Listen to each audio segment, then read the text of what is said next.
In 2011, that's when I was cast in a Hollywood movie called 47 Ronin with Keanu Reeves. Hmm. So that's when like I had my first foot into like the film industry.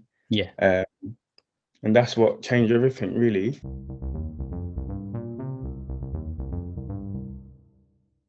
Yeah, welcome to the show. And yeah, I basically wanted to find out more about what you do because I know you act and you're a Yeah, yeah, stunt man or stunt double as well. So I was yeah. very interested in that because the podcast focuses on VFX and I guess what you do. I mean, you work in film, so that relates Yeah, to the yeah to what the podcast is about. So yeah, yeah. Thanks for having me on. yeah, so if you don't mind, are you able to just introduce yourself and just let people know what you do? Yeah, yeah. I'm David Cheung, as you know already. I've been working in the film industry since 2011.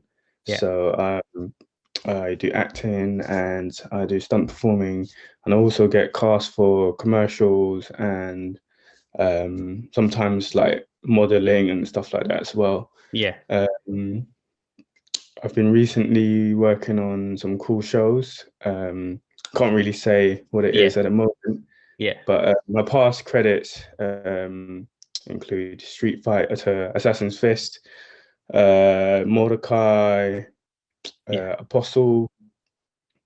What else? Yeah, Snatch, the TV yeah. show, the new one, and what else have I worked on? And you try to think at the top of your Yeah. head. Too many. Yeah. Oh yeah, you worked on the Netflix's Six Underground show as Oh well. yeah, it's Underground as well Yeah, with what's his name? Michael Bay. yeah, Yeah, that was yeah, interesting. yeah. Yeah, that's awesome. Um, I'm just curious about how you got into being an actor, as well as a stuntman, and yeah, which if any do you prefer between the two? Yeah, yeah. So basically I started like my first performance work and Hmm. stuff like that was when I was like around 11 or 12, where I was like Yeah, doing live shows and doing martial arts because I always did martial arts because my granddad was a martial arts instructor. yeah, So he'll be teaching his students in the back garden, and I'll be like jumping in and copying and yeah, getting taught the same moves and learning forms and um, gradually started like sparring for students as hmm, well, yeah, who are my friends now as well, like lifelong friends. So we were learning martial arts from a really young age. yeah, And then in 2017, yeah. was it? No, not 2017. It was 2007. Mhm. I met a Shaolin monk, so I started learning like Shaolin Kung Fu and a lot of different weapon forms from him. Yeah, So I trained for about 3 years with him and then started competing in 2010.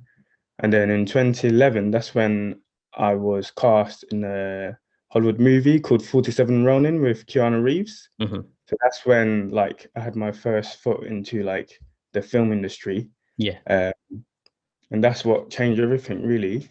yeah, I met a lot of stunt people. We were basically cast to be like background fighters around the actor. yeah, So we're with Keanu Reeves and the other actors, but we're like fighting around him yeah, background.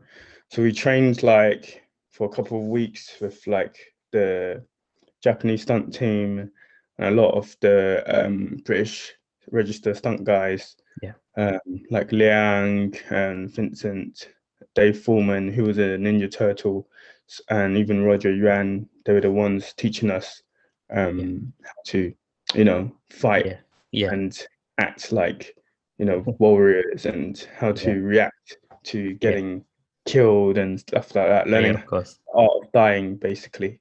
Yeah, And yeah, it was the best time of my life. I really yeah, like. had the best time. And after yeah. that, I just got speaking to a lot of the stunt people, and there was a lot of actors there as well. So just really just asked them, like, how do I get involved? How do I, carry on working in the industry? And they told me that you had to train for the British Stunt Register to be a stunt performer. So after that, that's what I did. And then spoke to some actors. They were like, oh, you need to get an acting agent. You need to go to drama school. So that's what I did. I joined up to Identity Drama School.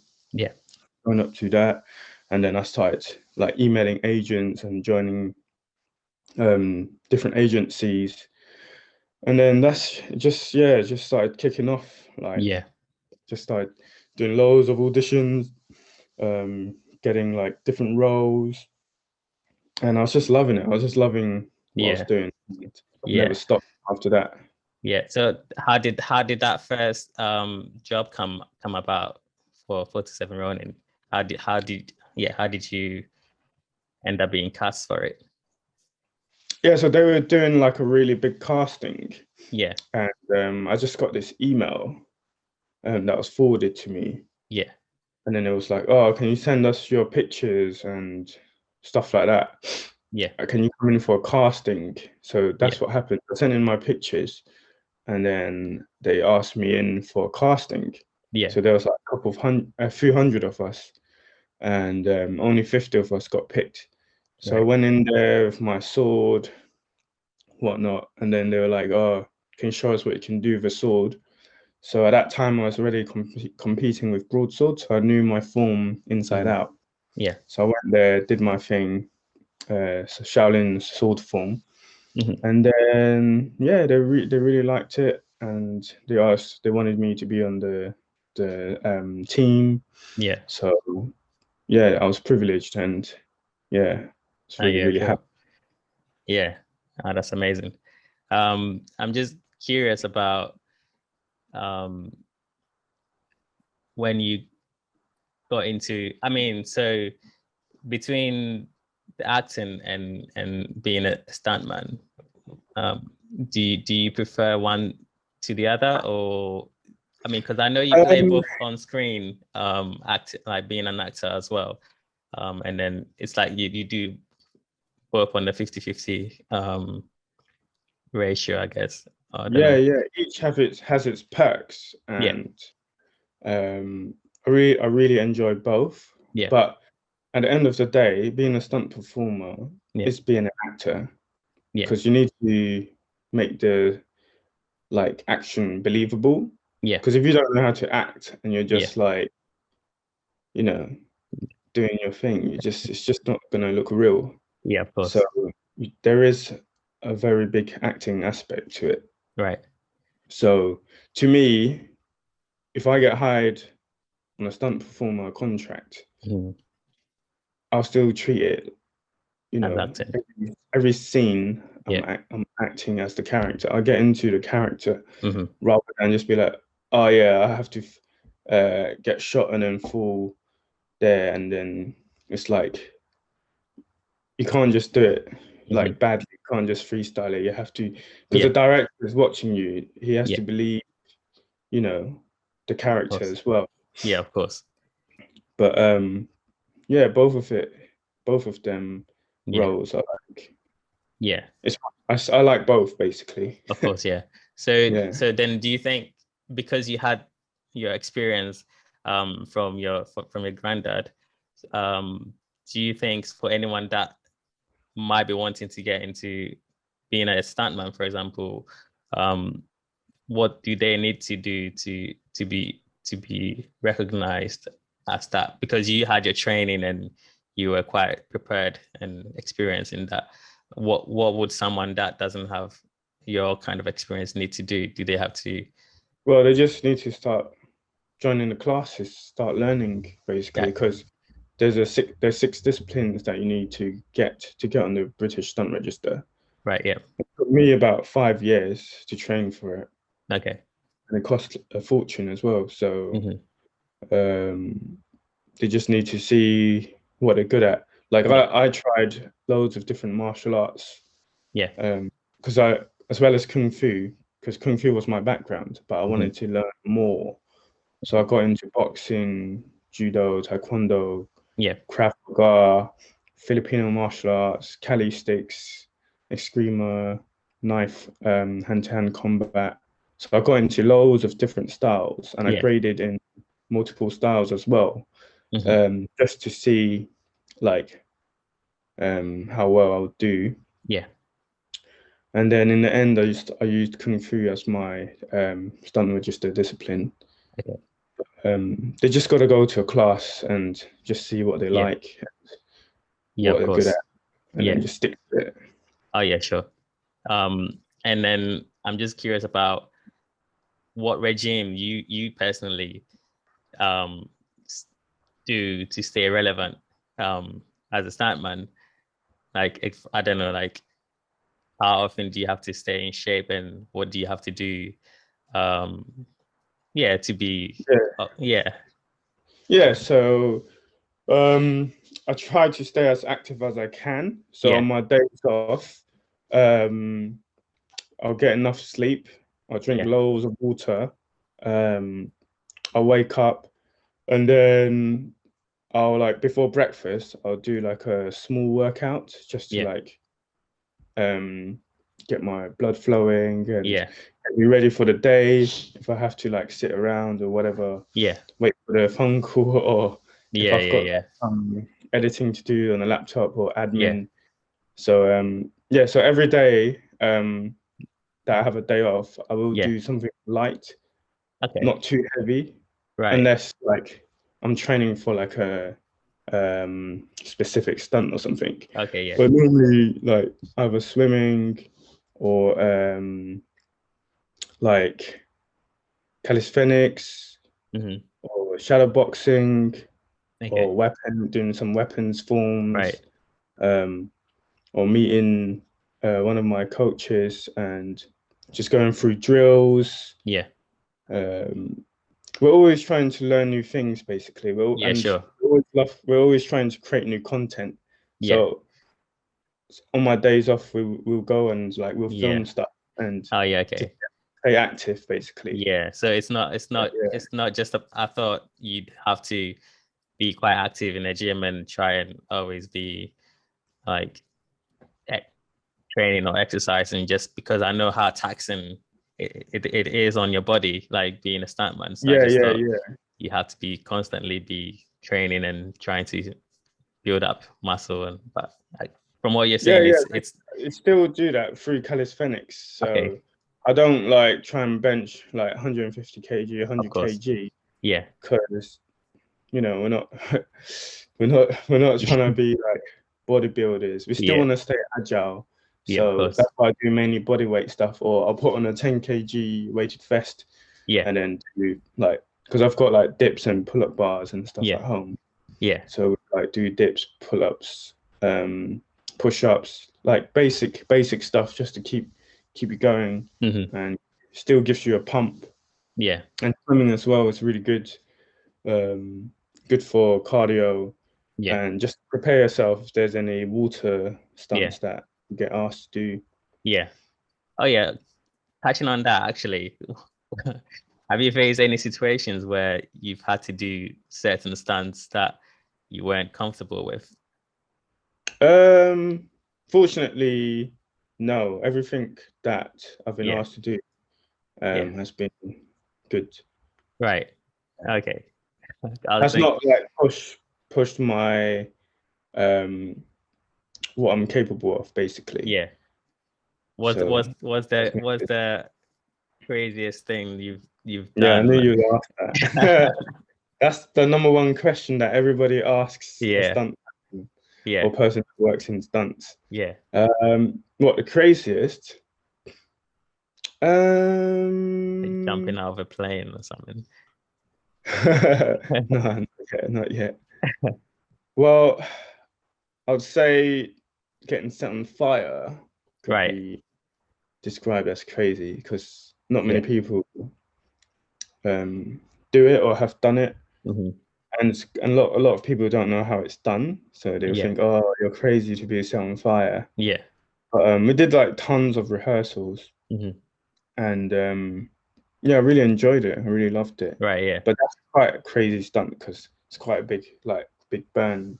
It's like your Right. legs, your back, your arms, um, But and then everything. I mean, I guess there's precautions, and I guess there's protection underneath what you're wearing, right? So it doesn't.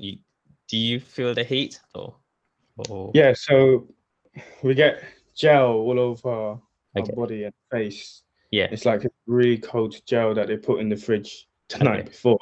Right. So then literally you're already freezing once you put on Right. like all the underlays and Yeah. all the stuff, all the gel. Yeah. But you do feel the heat after about 15 seconds.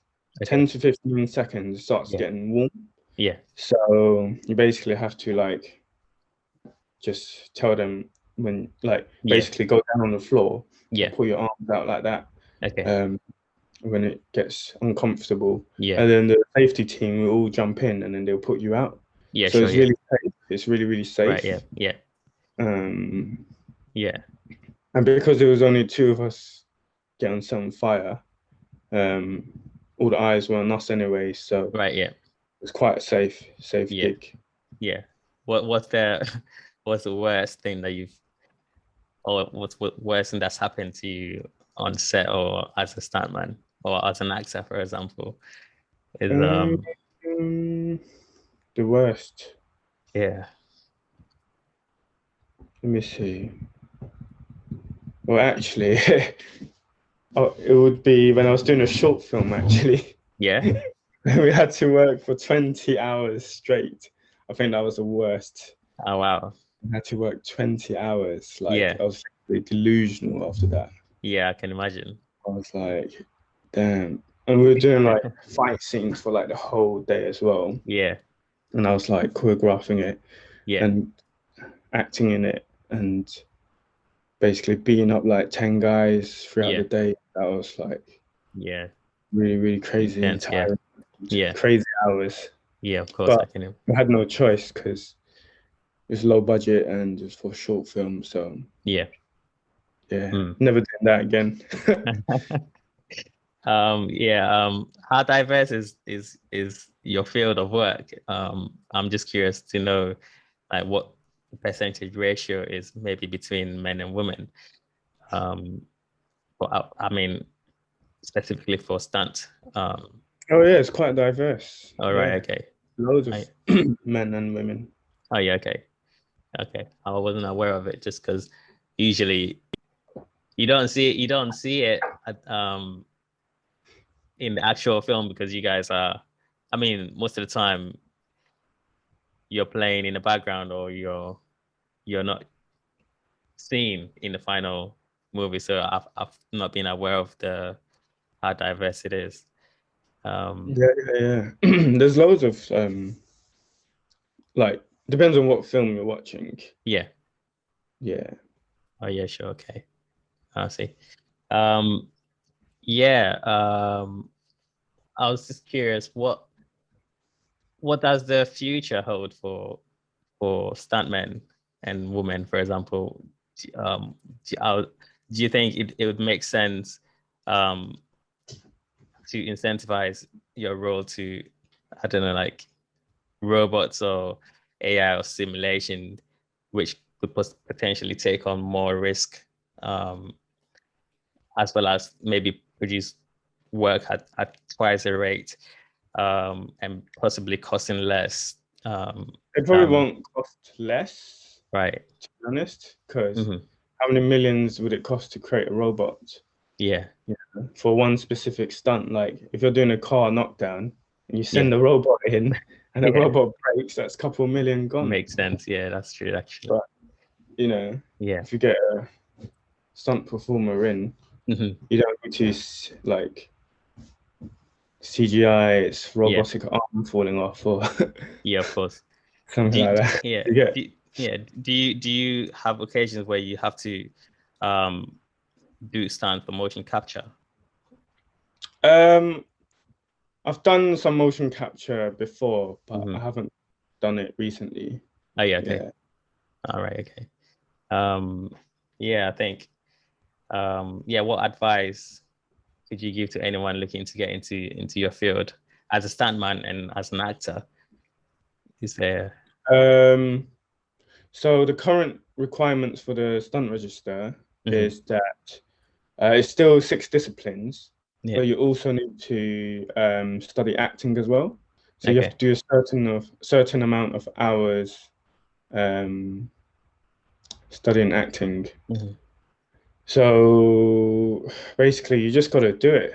You just got Right. to look at the checklist and then just get to class. Yeah. Nothing else to it. You need to just get to class and then make connections, network, talk to Yeah. people, find training partners, training buddies, because that makes it much easier. Yeah. Because sometimes you might get like distracted or go off track. Yeah. Um, the only hard thing is like financials, because it costs a lot. It's very expensive. So Okay. unless you've got all that money saved already. I mean, in what way? I mean, for training or traveling to. Everything. Right. Because Okay. like you're training full time, Yeah. sometimes you might have to turn down work, Okay. especially when you have an assessment or something, Mhm. or grading. Sometimes you might not, like, especially now, Yeah. lots of people are unemployed and Mhm. there's no jobs going for people. Yeah. It's like, unless, someone's funding it for you or Yeah. you already got the savings. Mm. A lot of the performers have to work part-time. So yeah, if you've got the financials sorted, then you Yeah. can just crack on, basically. Yeah. All right. Okay. Because when I Yeah. was doing it, I was like doing all different sorts of jobs and stuff like that. Yeah. Um, yeah, Yeah. Okay. to balance it and Yeah. try and slot it in carefully. You have to basically manage your time well. Yeah. Yeah. Makes sense. Okay. I mean, yeah. I mean, that's pretty much it. That's you've. I've learned a lot from what you do. Yeah. I'm just curious, yeah, how people can contact you, or reach you in case people wanted to. What's the best way for people to? Um, Social media. Yeah. Yeah, you can just contact me through social media. Yeah. What's your tag? Handle. Yeah, handle. Yeah. Yeah. So it's at David Cheung 8. Cool. So it's Cheung spelled Cheung and Yeah. then 8 at the end. Yeah. Cool. All right. That's it, bro. That's it, yeah. Yeah. Thanks a lot. Thank you, man.